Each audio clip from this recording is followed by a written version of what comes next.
വിഷ്ണുശാലിനിയുടെ latest എപ്പിസോഡിൽ രാഘവൻ നായർ ഇങ്ങനെ പറഞ്ഞുകൊണ്ടിരിക്കുന്നുണ്ട്, ഈ കേസിന് എന്തെങ്കിലും ചന്ദ്രബോസും സുസ്മിതയും ഒക്കെ നമ്മുടെ കുടുംബത്തിന്റെ അസ്ഥിവാരം തോണ്ടാനായിട്ടിരിക്കുകയാണ്. വീടും പറമ്പും ഒക്കെ നഷ്ടപ്പെടുത്തിയിട്ടും നമ്മുടെ മോനെതിരെ എന്തെങ്കിലും കിട്ടാനായിട്ടും എൻ്റെ മോനെതിരെ അങ്ങനെ അവർ കാത്തിരിക്കുകയാണ്. അപ്പോൾ അവരറിഞ്ഞാൽ ഇതവരൊരു ആയുധമാക്കി എടുക്കും എന്നൊക്കെ ഇങ്ങനെ പറഞ്ഞുകൊണ്ടിരിക്കുമ്പോഴാണ് ചന്ദ്രബോസ് വരുന്നത്. അന്നേരം എന്താ സാറേ എന്നിങ്ങനെ രാഘവൻ നായർ ചോദിക്കുന്നുണ്ട്. അന്നേരം ഒരു പെൺകൊച്ചിൻ്റെ ജീവിതം തകർത്തിട്ട് നിങ്ങളുടെ മകൻ എവിടെ ഒളിച്ചിരിക്കുകയാണെന്ന് ചോദിക്കുന്നുണ്ട്. അന്നേരം അവനിവിടെ വന്നിട്ടില്ല, ഒന്നും അറിയില്ല എന്നൊക്കെ പറയുമ്പോൾ സത്യഭാമയും പുറത്തേക്ക് ഇറങ്ങി വരുന്നുണ്ട്. അന്നേരം പിന്നെ ചന്ദ്രബോസ് ആണെങ്കിൽ ആ കസേരയിലേക്ക് ഇരിക്കുന്നുണ്ട്. എന്നിട്ട് പറയുകയാണ്, എന്തായാലും കൊള്ളാം, അവൻ 30 പവനാണ് കൊണ്ടുപോയിരിക്കുന്നത് എന്ന് പറയുമ്പോൾ അവൻ ഇവിടെ വന്നില്ല, വിളിച്ചാലും കിട്ടില്ല എന്നൊക്കെ സത്യഭാമ പറയുമ്പോൾ എങ്ങനെ വരും, 30 പവനല്ലേ കയ്യിലിരിക്കുന്നത് എന്നൊക്കെ പറഞ്ഞ് ഇവരെ ഒരുപാട് കളിയാക്കുന്നുണ്ട്. പക്ഷേ അന്നേരം സത്യഭാമ പറയുന്നുണ്ട്, ഇവിടെ ഞങ്ങൾ 2 മനുഷ്യകോലങ്ങളല്ലാതെ വേറെ ആരുമില്ല, ഇങ്ങനെ അസമയത്ത് വന്ന് ബുദ്ധിമുട്ടിക്കരുത് എന്നൊക്കെ പറയുമ്പോൾ പിന്നെ ചന്ദ്രബോസ് ആദ്യം കുറെ പരിഹസിച്ച് സംസാരിക്കുന്നുണ്ട്. അന്നേരം പിള്ള ഇങ്ങനെ തൊഴുതുകൊണ്ട് പറയുകയാണ്, സാറേ വിഷ്ണു കുഞ്ഞാണെങ്കിൽ ആരുടെ ഒരു മുതൽ പോലും എടുക്കത്തില്ല എന്ന് പറയുമ്പോൾ താൻ ആരാടവും ചോദിക്കുന്നുണ്ട്. അന്നേരം ഞാൻ പിള്ള ഈ രാഘവസാറിൻ്റെ കാര്യങ്ങളൊക്കെ നോക്കാനായിട്ടെന്ന് പറയുമ്പോൾ, ഓ കാര്യസ്ഥനല്ലേ, മനയും പ്രതാപവും ഒക്കെ പോയിട്ടും പിന്നെ അത്താഴ പ്രശ്നക്കാർക്ക് ഒരു കുറവുമില്ല അല്ലേ എന്നും പറഞ്ഞിട്ട് കളിയാക്കുകയാണ്. എന്നിട്ട് അങ്ങോട്ട് മാറി നിൽക്കടോ, ഇല്ലെങ്കിൽ പിള്ളയായാലും തള്ളയായാലും ഞാൻ ചവിട്ടിക്കൂട്ടും, മാറി നിൽക്കടോ എന്ന് പറയുമ്പോൾ പിള്ളയാണെങ്കിൽ ചന്ദ്രബോസിൻ്റെ പുറകിലേക്ക് വന്ന് നിൽക്കുന്നുണ്ട്. എന്നിട്ട് ഈ രാഘവൻ നായരാണെങ്കിൽ പറയുന്നുണ്ട്, നിങ്ങൾ ഭാര്യയും ഭർത്താവും തന്തയും തള്ളയൊക്കെ നല്ല സുഹൃത്തം ചെയ്തവരാണ്, മരുമകൾ ജില്ലാ കളക്ടർ, എവിടെ പോയാലും പോലീസ് പ്രൊട്ടക്ഷൻ ഉണ്ട്, 24 മണിക്കൂറും പോലീസ് സേവനം ഉണ്ടല്ലോ, അതുപോലെ തന്നെയാണ് മകൻ്റെ കാര്യവും, അത് വേറൊരു അർത്ഥത്തിലാണെന്നേ ഉള്ളൂ. എന്തായാലും പിന്നെ ആ സ്വർണ്ണം ഞങ്ങൾക്ക് കണ്ടെത്തിയ തീരും, എവിടെ കൊണ്ട് ഒളിപ്പിച്ചാലും പറയടോ എന്ന് പറഞ്ഞിട്ട് ഈ രാഘവൻ നായർ കഴുത്തിൽ തോർത്തിട്ടിട്ടുണ്ട്. ആ തോർത്തിനിങ്ങനെ ചുറ്റി പിടിക്കുകയാണ്. അന്നേരം സുഖമില്ലാത്ത ആളാണ് സാറേ, ഉപദ്രവിക്കരുത് എന്നിങ്ങനെ സത്യഭാമൻ പറയുമ്പോൾ ഈ വിടുകയാണ്, ചന്ദ്രബോസ് വിടുന്നുണ്ട്. എന്നിട്ട് പറയുകയാണ്, സാറേ എന്നുള്ള വിളി കേൾക്കാനൊക്കെ നല്ല രസമുണ്ട്, പണ്ട് ഇങ്ങനെയൊന്നും ആയിരുന്നില്ലല്ലോ, കൊമ്പത്തല്ലായിരുന്നോ എന്ന് പറയുകയാണ്. അന്നേരമാണ് ഭാമ പറയുന്നത്, ഞങ്ങൾ 2 പേരും മാത്രമേ ഉള്ളൂ, ഇങ്ങനെ ബുദ്ധിമുട്ടിപ്പിക്കരുത്, ഇവിടെ വേറെ ആരും ഇല്ല എന്ന് പറയുമ്പോൾ, അതൊക്കെ നിങ്ങൾക്ക് പറയാം, അവൻ എവിടെ പോയി ഇരുന്നാലും ഞങ്ങൾക്ക് കണ്ടെത്തിയേ പറ്റൂ, ഇല്ലെങ്കിൽ നിങ്ങളുടെ മകൻ ഞങ്ങൾക്കുണ്ടാകുന്ന ബുദ്ധിമുട്ട് എന്താണ് കണക്കിലെടുക്കാത്തത്? 2 ദിവസം കഴിഞ്ഞാൽ ആ പെങ്കൊച്ചിൻ്റെ വിവാഹമാണ്, ആ കല്യാണം മുടങ്ങിയാൽ, ആ കുടുംബം കൂട്ടത്തോടെ ആത്മഹത്യ ചെയ്താൽ നിങ്ങൾ സമാധാനം പറയുമോ? അത് വലിയ ദ്രോഹമല്ലേ എന്ന് ചോദിച്ചിട്ട്, എന്തായാലും ഈ വീട് ഞങ്ങൾക്കൊന്ന് പരിശോധിക്കണമെന്ന് പറഞ്ഞിട്ട് പോലീസുകാരോട് അകത്ത് കയറി പരിശോധിക്കാൻ ഈ ചന്ദ്രബോസ് ഓർഡർ ഇടുന്നുണ്ട്. എല്ലായിടത്തും മുക്കും മൂലയും ഒക്കെ നോക്കിക്കൊള്ളണം, അവന് കിട്ടിയില്ലെങ്കിലും അവൻ ഒളിപ്പിച്ചു വെച്ചിരുന്ന സ്വർണ്ണമെങ്കിലും കിട്ടിക്കണം, ബാക്കി കാര്യങ്ങളൊക്കെ ഞാൻ നോക്കിക്കൊള്ളാം എന്ന് പറഞ്ഞ് ചന്ദ്രബോസ് വീണ്ടും അവിടെയൊക്കെ ഇരിക്കുന്നുണ്ട്. അന്നേരം വേണമെങ്കിൽ അവിടെ പിന്നെ അവർ അകത്ത് കയറിയെല്ലാം പരിശോധിക്കുന്നുണ്ട്. കൂടെ ചന്ദ്രബോസും കുറച്ച് കഴിഞ്ഞിട്ട് അകത്തേക്ക് കയറുന്നുണ്ട്. അന്നേരം പാത്രങ്ങളെല്ലാം ഒക്കെ തട്ടി എറിയുന്ന ശബ്ദവും എല്ലാം കൂടെ ആകുമ്പോൾ ഈ രാഘവൻ നായരും സത്യഭാമയും ഒക്കെ ഇങ്ങോട്ട് വിഷമിക്കുകയാണ്. അന്നേരം ഭാമയെ ഇങ്ങനെ രാഘവൻ നായർ വിളിക്കുകയാണ്. അന്നേരം സത്യഭാമ പറയുന്നുണ്ട്, കണ്ടില്ലേ പിള്ളേ, ആ ശിവാനന്ദ ജ്യോത്സ്യം പറഞ്ഞത് എത്ര അച്ചിട്ടമായി എന്നുള്ളത്, നമുക്ക് ആ വഴിപാട് ചെയ്യണം, അല്ലെങ്കിൽ നമുക്ക് എന്തൊക്കെയോ നഷ്ടപ്പെടും ചിലപ്പോൾ കൂട്ടത്തിലുള്ളവരെ തന്നെ, അതുകൊണ്ട് അവരെന്താണെന്ന് വെച്ചാൽ എല്ലാം നശിപ്പിക്കട്ടെ, നമുക്ക് വഴിപാട് ചെയ്യാം, എല്ലാം അനുഭവിക്കുക തന്നെയെന്നും പറഞ്ഞ് വിഷമിച്ച്. അന്നേരം രാഘവൻ നായർ ആകെ തളർന്നെന്ന പോലെ ആ തൂണിലേക്ക് ചാരി നിൽക്കുന്നുണ്ട്. പൊന്നിയും പിള്ളയും ഭാമയും ഒക്കെ നോക്കി നിൽക്കുകയാണ്. ഇതേ സമയം അവിടെ പൊന്മുടിയിലാണെങ്കിൽ ടെൻറ്റിനകത്ത് ഈ കുട്ടികൾ 2 പേരും കൂടി കിടക്കുന്നുണ്ട്, ഉറങ്ങിയിട്ടില്ല. ഈ വെളിയിലാണെങ്കിൽ ഷീറ്റൊക്കെ വിരിച്ച് വിഷ്ണുവും ശാലിനിയും കൂടി ഇരുന്ന് കാര്യങ്ങളും കഥയും ഒക്കെ പറയുകയാണ്. അന്നേരം നല്ല കാഴ്ചകളല്ലേ, ആകാശത്തിലേക്ക് നോക്കിയ 2 നക്ഷത്രങ്ങൾ നമ്മളെപ്പോലെ ഇല്ലേ എന്നൊക്കെ ശാലിനി പറയുമ്പോൾ, എങ്കിൽ പിന്നെ അവർക്കൊരു പ്രണയകഥ ഒരുപാട് പറയാനുണ്ടാകും. പിന്നെ തൊട്ടപ്പുറത്ത് നിൽക്കുന്ന 2 എണ്ണം കണ്ടില്ലേ, അത് ചന്ദ്രബോസും സുസ്മിതയുമാണ്.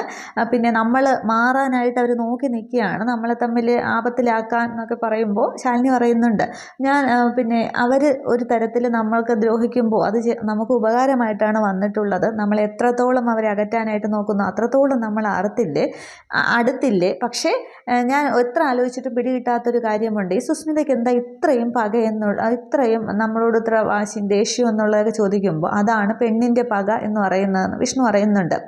മഹാഭാരത യുദ്ധം വരെ ഒരു പെണ്ണിൻ്റെ പകയിൽ നിന്ന് ഉണ്ടായതല്ലേ, അപ്പോൾ പിന്നെ ആ സുസ്മിത ഉണ്ടല്ലോ, അവൾ കഴുത്ത് ആർത്തിട്ടാലും അവളുടെ പക എങ്ങോട്ട് മാറി നിൽക്കുക തന്നെ, ഒന്നും ചെയ്യാനായിട്ട് സാധിക്കില്ല എന്നൊക്കെ പറഞ്ഞ് അവരിങ്ങനെ അവിടെ കഥകളൊക്കെ പറഞ്ഞ് ആദ്യം ഇരിക്കുകയാണ് ചെയ്യുന്നത്. പിന്നീട് കിടക്കുന്നുണ്ട്. അന്നേരം അവിടെ ടെൻറ്റിനകത്താണെങ്കിൽ ഈ പപ്പി പറയുന്നുണ്ട്, പപ്പി ഇങ്ങനെ ഉറങ്ങാതെ കിടക്കുമ്പോൾ, ഉറങ്ങിയോ പപ്പി എന്ന് സത്യ ചോദിക്കുകയാണ്. അന്നേരം ഇല്ല, ഞാൻ എൻ്റെ അച്ഛനെയും അമ്മയും കുറിച്ച് ആലോചിക്കുകയായിരുന്നു, ഈ വിഷ്ണു അച്ഛനും ചേച്ചിയമ്മയ്ക്ക് എന്താ ഇത്രയും പറയാനുള്ളതെന്ന് ചോദിക്കുമ്പോൾ സത്യ പറയുന്നുണ്ട്, എനിക്കൊന്നും അറിയില്ല എന്ന് പറഞ്ഞിട്ട് സത്യ അറിയുകയാണ്, നല്ല സ്കൈ നല്ല രസമുണ്ടല്ലേ കാണാൻ കാണാനെന്ന് പറയുമ്പോൾ സത്യം നോക്കുന്നുണ്ട്. എന്നിട്ട് പറയണത് എനിക്കിഷ്ടപ്പെട്ടത് ദേ അവിടെയാണ്, മിന്നാമിനുങ്ങുകളാണ് എന്ന് പറഞ്ഞിട്ട് രണ്ടുപേരും കൂടി എഴുന്നേറ്റിരിക്കുകയാണ്. എന്നിട്ട് അവരത് തന്നെ നോക്കി കിടക്കുന്നുണ്ട്, നോക്കിയിരിക്കുകയാണ്. അതേസമയം വിഷ്ണു കിടക്കുന്നുണ്ട്, ശാലിനി വിഷ്ണുവിനോടൊപ്പം കിടക്കുന്നുണ്ട്. അന്നേരം നമ്മൾ ഇത്ര വലിയ സന്തോഷത്തിലാണല്ലേ എന്ന് പറഞ്ഞിട്ട് ശാലിനി പറയുന്നുണ്ട്, ഒരു പെണ്ണിനെ കരയിപ്പിക്കാനായിട്ട് 2 സാഹചര്യങ്ങളുണ്ട്. ഒന്ന് മാനസികമായിട്ടും ശാരീരികമായിട്ടും ഒക്കെ പീഡിപ്പിക്കാം, രണ്ടാമത് അവൻ പ്രതീക്ഷിക്കുന്നതിനേക്കാൾ കൂടുതൽ സ്നേഹം കൊടുക്കാം. ആ ഒരു സ്നേഹമാണ് എൻ്റെ അടുത്ത് ഇങ്ങനെ ദേ വറ്റിച്ചേർന്ന് കിടക്കുന്നതെന്നൊക്കെ പറഞ്ഞ് വിഷ്ണുവിൻ്റെ മുഖത്തോട് ശാലിനി ഇങ്ങനെ വെള്ളമൊക്കെ ഒടിക്കുന്നുണ്ട്. അന്നേരം വിഷ്ണുവിൻ്റെ മുഖവും മാറുകയാണ്. വിഷ്ണു പറയുന്നുണ്ട്, പക്ഷേ അത് ആ ഒരു സ്നേഹം ഇപ്പോൾ എൻ്റെ മനസ്സിൽ വിങ്ങലായിട്ട് കിടക്കുകയാണ്. എൻ്റെ അമ്മ കൈവിട്ട് പോയ, അമ്മയുടെ കയ്യിൽ നിന്ന് കൈവിട്ട് പോയത്, അച്ഛൻ്റെ ആ ഒരു നിസ്സഹായാവസ്ഥ, വീടൊക്കെ പോയില്ലേ, ആ മുറ്റത്ത് ഞാൻ ആദ്യമേ ഓടിക്കളിച്ചാണ്, ഒരുപാട് സ്വപ്നങ്ങൾ കണ്ടിട്ടുണ്ട്, അത് വീണ്ടെടുത്ത് എൻ്റെ അച്ഛൻ്റെ കാൽക്കൽ വെക്കണം, അതൊരു നൊമ്പരമായിട്ട് എൻ്റെ മനസ്സിൽ വിങ്ങുകയാണെന്ന് പറയുമ്പോൾ ശാലിനിക്ക് വിഷമം വരുന്നുണ്ട്. എന്നിട്ട് വിഷ്ണുവിനെ സമാധാനിപ്പിക്കുകയാണ്, അതൊക്കെ നമ്മൾ തിരിച്ചു പിടിക്കുക തന്നെ ചെയ്യും, ഇപ്പോൾ നമ്മുടെ സ്നേഹം തിരിച്ചു പിടിച്ചില്ലേ, മുമ്പെങ്ങോ വായിച്ചൊരു ഓർമ്മയിലാണ്, പുറകോട്ടുള്ള ജീവിതത്തെ ഓർത്ത് സങ്കടപ്പെടരുത്, കാരണം മുന്നോട്ടാണ് നമുക്ക് നടക്കാനുള്ളത്, അപ്പോൾ ഇതെല്ലാം നമ്മൾ കീഴടക്കുക തന്നെ ചെയ്യും എന്ന് പറഞ്ഞിട്ട് വിഷ്ണുവിൻ്റെ നെഞ്ചിലേക്ക് ചേർന്ന് ഇങ്ങനെ ശാലിനി കിടക്കുന്നുണ്ട്.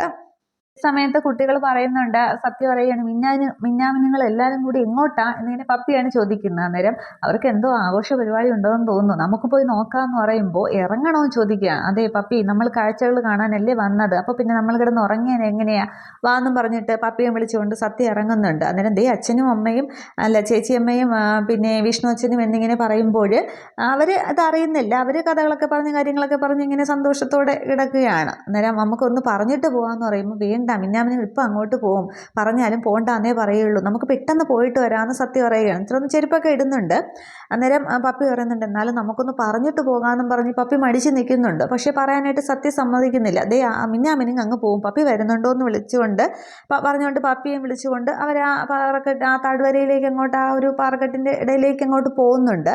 ഇതേസമയം വിഷ്ണു പറയുകയാണ്, ശാലിനി ചോദിക്കുന്നുണ്ട്, അതേ വിഷ്ണുവേട്ടാ നമുക്ക് ഉറങ്ങണ്ടേ ചോദിക്കുകയാണ്. അന്നേരം ഉറങ്ങണോ എന്ന് പറയുകയാണ്. അന്നേരം ദേ കുട്ടികൾ അവിടെ ഉറങ്ങിക്കാണുമെന്ന് പറയുമ്പോൾ വിഷ്ണു പറയുന്നുണ്ട്, നമുക്ക് എന്തെങ്കിലുമൊക്കെ പറഞ്ഞ് നേരം വെളുക്കുന്നവരെ ഇരിക്കാമെന്ന് പറയുമ്പോൾ അതെ ഇത് നമ്മുടെ ഫസ്റ്റ് നൈറ്റ് അല്ല എന്ന് ശാലിനി പറയുകയാണ്. അന്നേരം വേണമെങ്കിൽ നമുക്കത് ആക്കാം, നമ്മൾ എവിടെയൊക്കെയോ നഷ്ടപ്പെട്ടു പോയ സ്വപ്നങ്ങൾ നമുക്ക് ഇന്ന് പൂവണിയിക്കാം എന്ന് പറയുമ്പോൾ വിഷ്ണു അങ്ങോട്ട് എഴുന്നേറ്റിരിക്കുന്നുണ്ട്, ശാലിനി എഴുന്നേറ്റിരിക്കുകയാണ്. അന്നേരം സാഹിത്യമൊക്കെ വന്നു തുടങ്ങിയല്ലോ എന്ന് പറയുകയാണ്. അന്നേരം ഒരു പേനയും പേപ്പറും കിട്ടി, ഇപ്പോൾ ഞാനൊരു കവിത എഴുതും, പക്ഷേ താൻ എൻ്റെ കൂടെ ഉണ്ടാവണം എന്നിങ്ങനെ വിഷ്ണു പറയുമ്പോൾ ഞാനുണ്ടല്ലോ എന്ന് പറഞ്ഞിട്ട് വിഷ്ണുവിൻ്റെ കൈക്ക് വട്ടം പിടിച്ച് ശാലിനി ഇങ്ങനെ തോളിനോട് ചേർന്ന് കിടക്കുന്നുണ്ട്. തുടർന്ന് അവരിങ്ങനെ കാര്യങ്ങളൊക്കെ പറഞ്ഞിരിക്കുകയാണ്. പക്ഷേ ഈ കുട്ടികൾ പോയത് ഇവരറിയുന്നില്ല.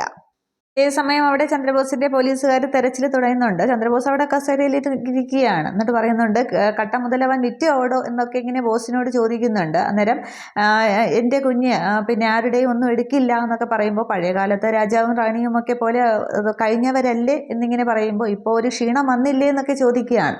അന്നേരം ഈ കളിയാക്കലുകളൊക്കെ കേട്ടിട്ട് സത്യഭാമ പറയുന്നുണ്ട്, പഴയ കാലത്ത് നമ്മൾ രാജാവും റാണിയും ഒക്കെ ആയിരുന്നു തന്നെയാണ്, ഇപ്പോൾ ഒരു ക്ഷീണം വന്നത് ശരി തന്നെയാണ്, പക്ഷേ ആ ഒരു ആത്മാഭിമാനം ആരുടെ മുന്നിലും പണയം വെച്ചിട്ടില്ല എന്നിങ്ങനെ പറയുമ്പോൾ അവൻ നല്ല ശീലമുള്ളവനാണെന്നൊക്കെ രാഘവൻ നായർ പറയുന്നുണ്ട്. അന്നേരം നല്ല ശീലമൊക്കെ എനിക്കറിയാം, പഠിക്കാൻ വിട്ട സമയത്ത് അരയിൽ ഒരു കൊച്ചു പിച്ചാത്തിയും തിരികെ കയറ്റിയിട്ട് പലിശ പിരിക്കാനായിട്ട് പറഞ്ഞു വിട്ട കൊള്ളപ്പലിശക്കാരി സത്യഭാമയുടെ മകനല്ലേ ഇടോ അവൻ എന്നൊക്കെ ഇങ്ങനെ ചോദിക്കും. ആ ഗുണം അവൻ കാണിക്കാതിരിക്കുമോ എന്നൊക്കെ ചോദിക്കുമ്പോൾ അവൻ വിറ്റ് കാണുമെന്നൊക്കെ ഇങ്ങനെ പറയുകയാണ്. അന്നേരം സത്യഭാമയ്ക്ക് ആകെപ്പാട് ദേഷ്യം വരുന്നുണ്ട്. ഭാമ പറയുന്നുണ്ട് പഴയകാലത്ത് ആ പ്രതാപം ഒക്കെ കഴിഞ്ഞു തന്നെയാണ്, പക്ഷേ ആത്മാഭിമാനം ഞങ്ങൾ പണയം വെച്ചിട്ടില്ല. സാറി പറഞ്ഞ കൊച്ചു പിച്ചാത്തി അവൻ്റെ അരയിൽ നിന്നും വാങ്ങി ഞാൻ കറക്റ്റായിട്ട് നമ്മുടെ തലേണയുടെ അടിയിൽ തന്നെ സൂക്ഷിച്ചു വെച്ചിട്ടുണ്ട്. അത് തിരികെ അവൻ്റെ കയ്യിലേക്ക് കൊടുത്തിട്ട് പെരുമാറാനായിട്ട് പറഞ്ഞാൽ ഈ ഒരു അവസ്ഥയിൽ അവൻ പെരുമാറുക തന്നെ ചെയ്യും. അതെന്നെ കൊണ്ട് ചെയ്യിപ്പിക്കണോ എന്നിങ്ങനെ ചോദിക്കുമ്പോൾ നീ എന്നെ ഭീഷണിപ്പെടുത്തുകയാണെന്നും പറഞ്ഞിട്ട് ചന്ദ്രബോസ് അങ്ങോട്ട് എഴുന്നേൽക്കുന്നുണ്ട്. എന്നിട്ട് പറയാണ്, മര്യാദയ്ക്ക് അവനോട് വന്ന് സറണ്ടർ ആകാൻ പറയും, എങ്കിൽ അവനെ ജയിലിലേക്ക് ഞാൻ അയക്കുക തന്നെ ചെയ്യും. പിന്നീട് അവൻ ജയിലിൽ നിന്ന് ഇറങ്ങുമ്പോൾ മുട്ടിലിഴഞ്ഞ് ലോട്ടറി കച്ചവടം നടത്തുകയുള്ളൂ. അതങ്ങനെ ചെയ്യില്ല എന്നുണ്ടെങ്കിൽ ഞാനത് ചെയ്യിപ്പിക്കുക തന്നെയും, അത് കാണാൻ ഈ തന്തയും തള്ളയും ബാക്കി ഉണ്ടാവണം എന്നിങ്ങനെ പറഞ്ഞിട്ട് വീണ്ടും രാഘവൻ നായരുടെ തോർത്തിനിങ്ങനെ ചുറ്റിപ്പിടിക്കുകയാണ്. എന്നിട്ട് പറയുന്നുണ്ട്, മര്യാദയ്ക്ക് അവനോട് വന്ന് കീഴടങ്ങാൻ പറയും, അവനെ ഞാൻ എന്നെ കൊണ്ടാവുന്ന വിധം ഞാൻ പെരുമാറും, എൻ്റെ ഈ മുഷ്ടി കൊണ്ട് പെരുമാറുക തന്നെ ചെയ്യും എന്ന് പറയുകയാണ്. ഇതേ സമയത്ത് പോലീസുകാരകത്തുനിന്ന് ഇറങ്ങി വരുന്നുണ്ട്. എന്നിട്ട് ഒന്നും കിട്ടിയില്ല സാർ എന്ന് പറയുകയാണ്. അന്നേരം അവൻ മിടുക്കനാണ്, കട്ട മുതൽ അവൻ ഒളിപ്പിച്ചിട്ടുണ്ട്, പക്ഷെ എൻ്റെ കയ്യിൽ അവനെ കിട്ടുക തന്നെ ചെയ്യും, പിന്നെ അവൻ പുറം ലോകം കാണില്ല ആളില്ല എന്നൊക്കെ പറഞ്ഞിട്ട് കേട്ടോടോ എന്ന് പറഞ്ഞിട്ട് വീണ്ടും ഈ രാഘവൻ നായരുടെ ആ തോർത്തിനിങ്ങനെ പിടിച്ചിട്ട് ഇങ്ങനെ കോളന്ന് പിടിക്കും പോലെ ആ കുത്തി പിടിച്ചിട്ട് വീണ്ടും അങ്ങ് തൂണിലേക്ക് ചേർത്ത് വിടുന്നുണ്ട്. തുടർന്ന് ഇവർ പോവുകയാണ്. ചന്ദ്രബോസ് പോലീസുകാരെയും കൊണ്ട് പോകുന്നുണ്ട്. തുടർന്ന് ഭാമ പറയുന്നുണ്ട്, രാഘവേട്ട എന്തൊക്കെയാണ് എവിടെ നടക്കുന്നത് എന്ന് പറഞ്ഞ് വിഷമിക്കുമ്പോൾ പിള്ള പറയുന്നുണ്ട്, ആ പോലീസുകാരൻ കലിതുള്ളിയാണ് പോയിരിക്കുന്നതിന് എന്ത് സംഭവിക്കുമെന്ന്. അന്നേരം രാഘവൻ നായർ പറയുന്നുണ്ട്, ഒരു തരത്തിൽ അവനിവിടെ ഇല്ലാത്തത് നന്നായി, അവന് കിട്ടാത്തുള്ള കലിയാണ് ഇപ്പോൾ അയാൾ തീർത്തിട്ട് പോയതെന്ന് പറയുമ്പോൾ ഭാമ പറയുകയാണ്, ഇതിൽ നിന്ന് ഈ പ്രശ്നത്തിന് പരിഹാരം കാണണമെങ്കിൽ അവൻ വന്നേ മതിയാകൂ. എല്ലാ പ്രശ്നങ്ങളിൽ നിന്ന് മുക്തി തരുന്നതല്ലേ കൃഷ്ണ ഭഗവാനെ അങ്ങ്, അതുകൊണ്ട് ഇതിൽ നിന്ന് ഞങ്ങളെ ഒന്ന് മോചിപ്പിക്കണേന്ന് പറഞ്ഞ് ഭാമ പ്രാർത്ഥിച്ചിരിക്കുമ്പോൾ രാഘവൻ നായർ പിള്ളയും പൊന്നിയൊക്കെ അവിടെ വിഷമിച്ച് നിൽക്കാനേ അവർക്ക് കഴിയുന്നുള്ളൂ. ഇതേസമയം അവിടെ നസീറിൻ്റെ വീട്ടിലാണെങ്കിൽ സുബൈദയും നസീറിൻ്റെ വാപ്പയും പിന്നെ ഒരു 2 പേരും കൂടി വന്നിട്ടുണ്ട്. അവരുടെ കുടുംബത്തിലെ മുതിർന്ന ആരൊക്കെയാണ്. അപ്പോൾ ഇതിൽ നമുക്ക് എന്താണ് ചെയ്യാൻ സാധിക്കുന്നത്, കേസ് കൊടുത്താലോ എന്നിങ്ങനെ ഒരാൾ ചോദിക്കുമ്പോൾ അതിനവരെ കണ്ടെത്തിയിട്ടല്ലേ കേസ് കൊടുത്തിട്ട് കാര്യമുള്ളൂ, എവിടെയായാലും കണ്ടെത്താം എന്ന് പറയുമ്പോൾ ഈ വന്നിരിക്കുന്നവർ ചോദിക്കുന്നുണ്ട്, നൂർജഹാൻ്റെ ഇഷ്ടം പിന്നെ ഏത് തരത്തിലായാലും പിന്നെ നൂർജഹാനെ ഞങ്ങൾ കണ്ടെത്തണമല്ലോ, അസുഖമൊക്കെ ഭേദമായിട്ട് സുബൈർ വന്ന് മകൾ എവിടെയും ചോദിച്ചാൽ ഒരു ഉത്തരം പറയണമല്ലോ എന്ന് പറഞ്ഞിട്ട് സുബൈദയോട് ചോദിക്കുകയാണ്, നിങ്ങൾ ഉറപ്പിച്ച ഈ വിവാഹം നൂർജഹാൻ്റെ സമ്മതത്തോടു കൂടിയാണോ എന്ന് ചോദിക്കുമ്പോൾ ആദ്യം സുബൈദയും തപ്പുന്നുണ്ട്. എന്നിട്ട് പറയുകയാണ്, സമ്മതത്തോടു കൂടിയാണോ എന്ന് ചോദിച്ചാൽ എന്ന് പറഞ്ഞിട്ട് പറയാനായിട്ട് വരുമ്പോൾ നസീറിൻ്റെ വാപ്പ ഇടയ്ക്ക് കയറുന്നുണ്ട്, ഇത്രയും പ്രായമായ നമ്മൾ പെൺകുട്ടികളോട് അനുവാദം ചോദിച്ചിട്ടൊക്കെ ഇതൊക്കെ ചെയ്യാനായിട്ട് സാധിക്കുമോ, നമ്മുടെ കുടുംബത്തിനൊരു അഭിമാനം ഇതൊക്കെ ഉള്ളേ, അപ്പോൾ പിന്നെ നമ്മൾ തീരുമാനിക്കും തന്നെ നടക്കണ്ടേ, അല്ലെങ്കിൽ നമുക്കൊക്കെ എന്താ വില എന്നിങ്ങനെ പറയുമ്പോൾ പക്ഷേ അവർക്കൊന്നും കാര്യം അറിയില്ല, നൂർജഹാൻ ഇഷ്ടമല്ല എന്നുള്ളതൊന്നും ഇവർക്കറിയില്ല, ഇവർക്ക് 3 പേർക്കും മാത്രമേ കാര്യങ്ങൾ അറിയാവുള്ളൂ.